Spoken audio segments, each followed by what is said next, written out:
Let me ask you a quick question. Have you ever seen a Pikachu promo that's this cute before? Not to mention, sealed as the front showcase item in a sealed Pokemon collectible. This is a Breakpoint checklane blister from the XY era, of course. We've got Pikachu, Chespin, Sylveon, we've got a Groudon coin, and we've got one Breakpoint pack. This checklane blister, as I mentioned, is not available at MSRP anymore. As a matter of fact, it currently sells on eBay, TCG Player for $200, $300. And bear in mind, yes, it is an XY era sealed pack in there. Yes, it is a desirable Pikachu promo in there. But really, you know all that value is coming from the Groudon coin, right? Just kidding. Where is it coming from? What makes it so valuable? Well, short answer, it's a sealed collectible now in its own right. It would be foolish to crack this open really for anything other maybe than trying to submit for a grading play on the card. But I'm not a grader, I'm more of a sealed collector, and so I will be keeping it sealed in my own collection. If you're new here, my name is Logan. I'm a Pokemon card collector. I'm also the owner and operator of the part-time business Driftless Cards Games, which is an online reseller for singles and occasionally some sealed product. I welcome you here to our YouTube channel. I'm a novice YouTuber, but I'm growing.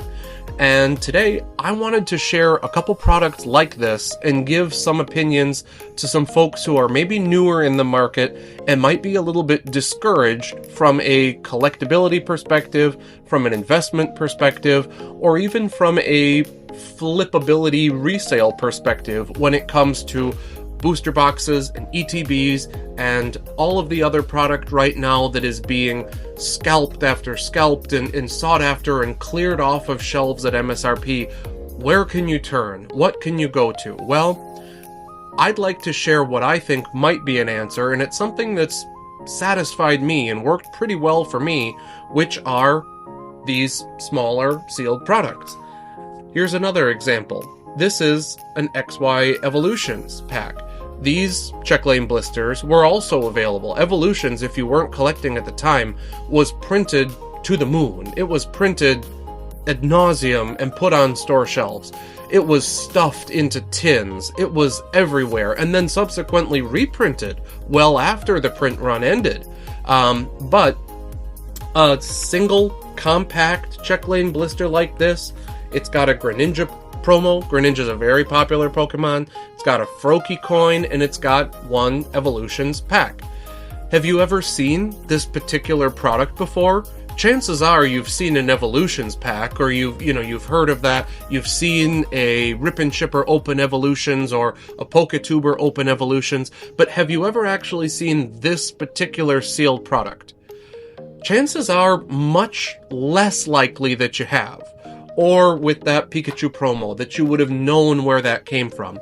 You can pick these up today on shelves, and I'm not talking about the XY era packs or older than that, Diamond and Pearl era packs, Heart Gold, Soul Silver era packs. You can't find those anymore at MSRP, of course. But what you can find are more modern sealed products of similar type. I'm talking also about 3-pack blisters. Again, desirable promos. Probably more common, right? Because you open this to get the packs. The promos are going to be more available on the market. But this is a Sword and Shield era 3-pack blister. I picked up several of these. I bought them by the case when they were more commonly available. They're not as available now, but it isn't to say that you can't find them. Even places like Target or Walmart or, what have you, big box retailers, Best Buy, that are hard to find product, if there's going to be a limit, like a purchase limit on products, it's going to be 2, 3, 4, 5, whatever, of each individual SKU, each individual item per shopper at that time. If there are ETBs available, chances are people are going to go for them. Or ultra premium collections, people are going to go for them.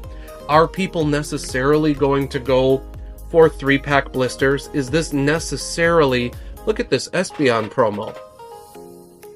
These 3 Fusion Strike packs just sealed in here, pristine, protected, tamper-proof. From an investment standpoint, this adds another layer of plastic and wrap in between a tamperer and the product. So this does carry a premium as quote-unquote an investment vehicle over time. It adds that layer of authenticity, that layer of protection that just an individual booster pack might not. They might be resealed. Sometimes, as with those promos, it could also be a vehicle of something else besides the booster pack. Or maybe it's not a promo, maybe it's a pin. This is an official Pokemon Company product. Again, this is XY era, but they do make more modern ones. Have you ever seen this particular Kangaskhan pin? Have you ever seen this particular product? Something like this is more desirable in the market just because of how unique it is and how limited the window was. Did they reprint Breakpoint? Was Breakthrough more easy to obtain at the time? Yeah, but this particular product, this individual product, get as much of a reprint? Were these shipped out as readily as other products were? It's definitely something to think about. And when it comes to value and maintaining value over the long term, that scarcity of product typing is something to bear in mind. Now, I don't want to say that it's all sunshine and rainbows, because these are going to have lower liquidity than a booster box. If you want to sell a booster box, granted, you do have to have an account set up. You have to have feedback, unless you want to post on Facebook Marketplace or something like that. You have to have a way to sell them. Same is true for these, but arguably, a pack like this is easier and cheaper to ship and package securely than the thin wrapping of a booster box. It's also a little bit more desirable, in my opinion, to somebody who wants unique product, or maybe slightly cheaper product. I'm not going to say that a pack like that would be more expensive than a booster box, but maybe the percentage gains would beat a booster box over time, as they have in some cases. Now, it is also worth noting that some of these types of products could be packaged by third parties. This is an MJ Holdings Company packaged product. This is not an official Pokemon Company packaged sealed product. This is one booster pack and one foil card. Now, I'm not saying that the foil card in here is anything special. Granted, it's from the X and Y era, so it could be kind of cool, but it adds, as I mentioned, it adds damage protection, it adds durability, it adds uniqueness to this product, and the tamper-proofing is a big factor too. So hopefully some of those reasons might convince you that not all hope is lost in the hobby right now. If you're looking to pick up product and you can't catch a drop, you can't beat out the bots when a drop goes live, there is still some hope. You might be able to still squeak out some product at a big box. You might be able to pick something up from your LCS, even if it isn't a booster box. It could still be something that adds value to your collection, that adds joy to your collection, that you can hold on to over time. Hopefully, like I said, that resonates with you a little bit. If it does, and you're interested in hearing some of my other hot takes on product like that, other business advice, other, interesting TCG type tidbits, please like and subscribe. We're growing YouTube channel.